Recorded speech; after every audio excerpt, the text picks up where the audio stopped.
Hello friends, welcome to online education system. Last લેક્ચરમાં આપણે એક પાઠ છે એ સંપૂર્ણપણે પૂરો કર્યો હતો. હવે આપણે આગળ વધશું નવા પાઠ તરફ. આપણે જે નવો પાઠ લેવાના છીએ તે છે આપણો પાઠ નંબર 3, સંશ્લેષિત રેસાઓ અને પ્લાસ્ટિક. સંશ્લેષિત એટલે કે કૃત્રિમ એટલે આપણે બનાવેલા રેસાઓ, બરોબર, અને બીજું મટીરીયલ છે પ્લાસ્ટિક.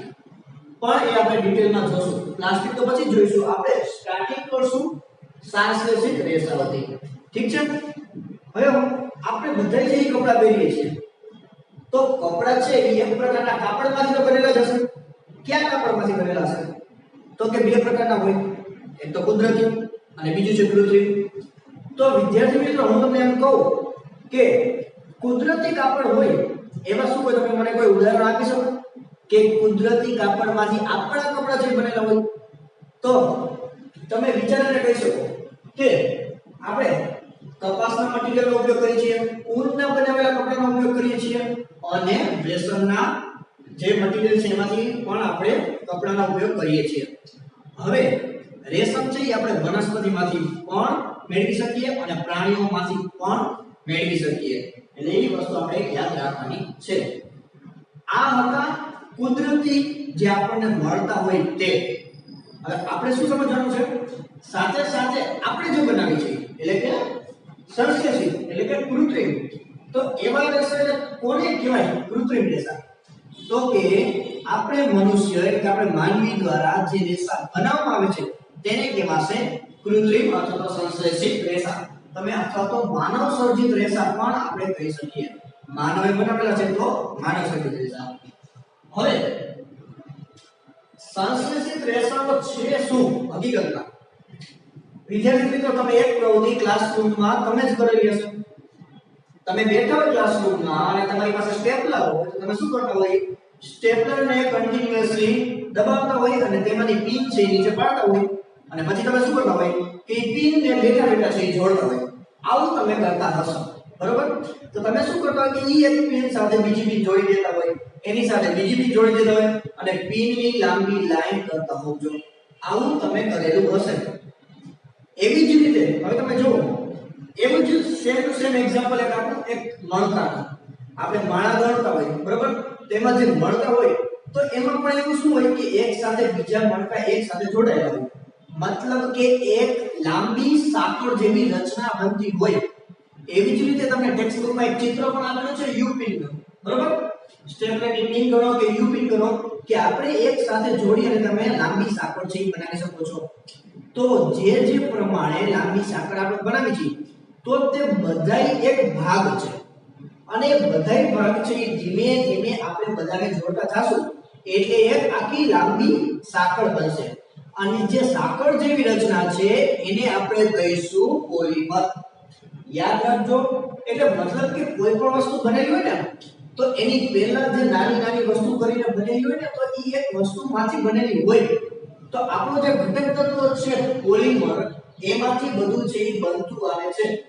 હકીકતમાં આપણને ખબર ન હોય, બહાર આપણે બજારમાંથી કોઈ પણ વસ્તુ લેતા હોય, જેમ કે ટૂથબ્રશ લઈ લો, બરાબર? તો ટૂથબ્રશનું જે ઉપરનું જે મટીરીયલ છે એ શેમાંથી બનેલું હોય અને એમાં પોલિમરનો ઉપયોગ કરેલો હોય.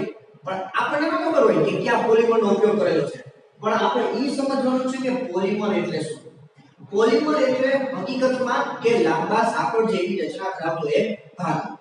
અને અહીંયા જો તમે એક શબ્દને છૂટા પાડશો, પોલી અને મર, તો પોલીનો અર્થ થશે ઘણા બધા અને મરનો થશે મિની ભાગ એટલે કે એકમ. એટલે કે ઘણા બધા ભાગ અને ઘણા બધા એકમ મળી અને જે રચના બને છે તેને કહેવાશે પોલિમર. તો આપણે આ વસ્તુ યાદ રાખવાની છે. તમે કહેશો કે સર કોઈ એક્ઝામ્પલ આપો તો ખબર પડે. તો પોલિમર આપણને કુદરતમાંથી પણ જોવા મળે છે, બરોબર? અહીંયા ખાસ વસ્તુ યાદ રાખજો, કપાસ એ સેલ્યુલોઝ તરીકે ઓળખાતો એક પોલિમર છે. તો કે સેલ્યુલોઝ એટલે શું? તો કે તમે જુઓ તો ડુંગળીનું જે ઉપરનું પડ હોય ને પાછું એ એકદમ સેલ્યુલોઝનું બનેલું હોય. આપણે વાહનમાં જે બેટરી હોય છે તેનું પણ ઉપરનું પડ શેનું હોય? સેલ્યુલોઝનું બનેલું હોય છે.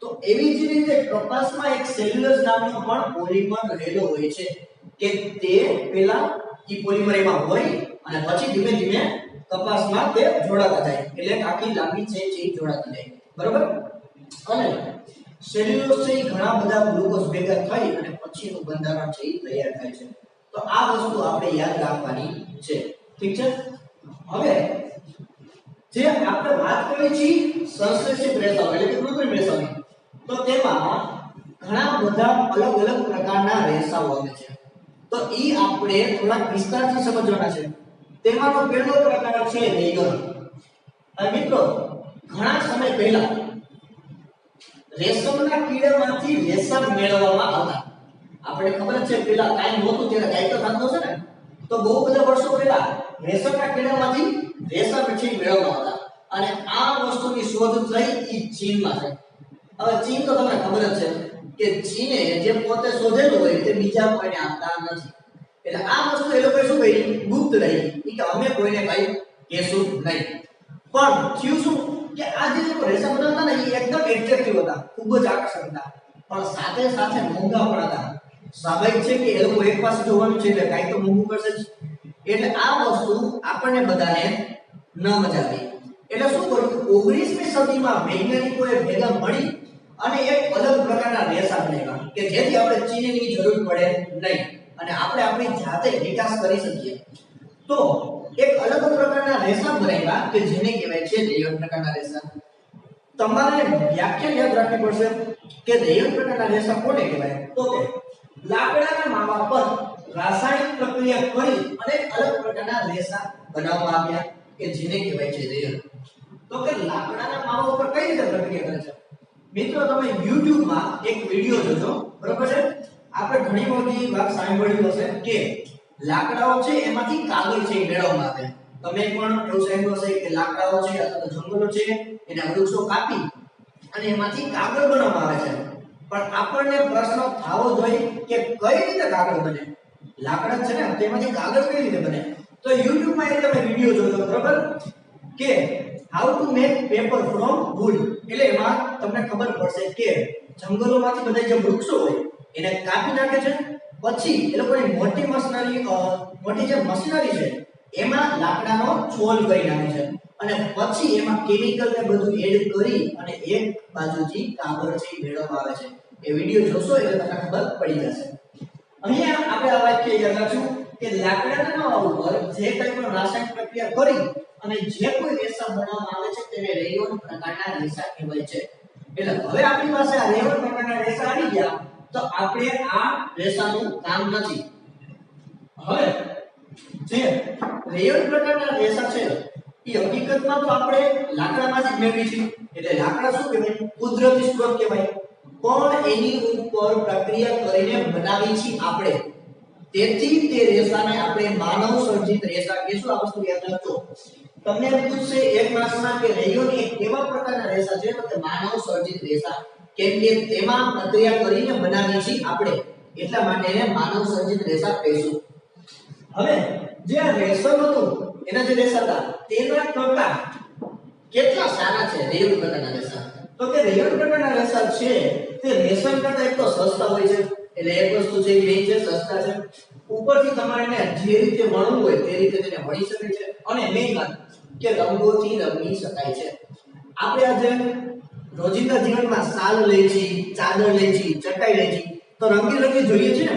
તો હકીકતમાં એમાં રેયન પ્રકારના રેસાનો ઉપયોગ કરેલો હોય પણ આપણને ખબર હોતી નથી તમે રેયન પ્રકારના રેસા લ્યો એટલે કે માનવ સર્જિત રેસા અને એની સાથે કુદરતી રેસાને મિક્સ કરી દો એટલે કે કપાસના રેસાને મિક્સ કરી દો એટલે આપણને મળે છે ચાદર બરાબર આપણે ચાદરનો ઉપયોગ કરી શકીએ છીએ એક કુદરતી અને કૃત્રિમ રેસા બેને ભેગા કરી દીધા છે એટલે અહીંયા છે કૃત્રિમ અને અહીંયા છે કુદરતી અને હવે રેયન સાથે તમે ઊનના રેસા છે ઈ તમે ભેગા કરી દેશો એટલે ચટાઈ બની જશે આ બે વસ્તુ તમારે કન્ફ્યુઝન ન થાય એટલે યાદ રાખવું છે ફરી વાર એમ જોઈ લો રેયન પ્લસ કપાસ તો શું મળશે ચાદર અને રેયન પ્લસ ઊન તો તમને શું મળશે ચટાઈ તો આ હતી રેયનની ટૂંકનોંધ આટલું તમારે છે એ કરવાનું છે રેયનની ટૂંકનોંધ છે એ બે વખત છે તમે લખી લેજો ઠીક છે નેક્સ્ટ લેક્ચરમાં આપણે આગળ જોઈશું થેન્ક યુ